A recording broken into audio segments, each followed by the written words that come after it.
म्हणजे आता साधी गोष्ट तुम्ही फक्त तुम्हाला 2014 नरेंद्र मोदी पंतप्रधान झाले त्यावेळेला हे मला जे दाखवणार आहे. याच्यानंतर जर समजा आपल्याला भीती नाही वाटली तर मला असं वाटतं या देशात निवडणुका न लढवलेल्याच बऱ्या.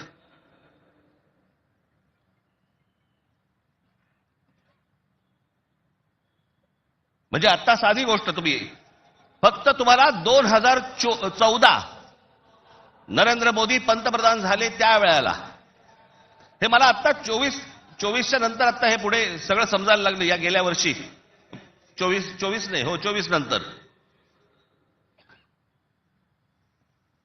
साधारणपणे विधानसभा निवडणुकांच्या आसपास मला या सगळ्या गोष्टी आमच्या रिसर्च टीम मध्ये यायला लागल्यावरती मला धक्का बसायला लागला.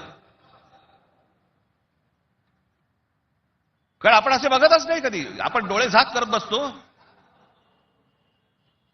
आणि नक्की काय खणलं जात आहे आपल्या खालून आणि आपल्याला माहितीच नाही. याचं कारण अनेक हिंदी इंग्रजी टेलिव्हिजन चॅनल सगळं ब्लॉक करून टाकलंय. कोणी काय तुम्हाला दाखवणार पण नाही. दाखवलं की वरनं फोन येतो, वरनं दट्ट्या येतो, जाहिराती बंद करून टाकू. मी आता फक्त एक पहिला मॅप मी तुम्हाला भारताचा दाखवतो.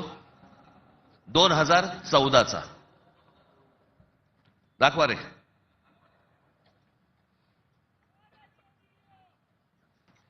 हा आहे 2014चा. हे फक्त 10 वर्षातलं आहे. जगामध्ये असा एकही माणूस नसेल जो 10 वर्षामध्ये इतका श्रीमंत झाला.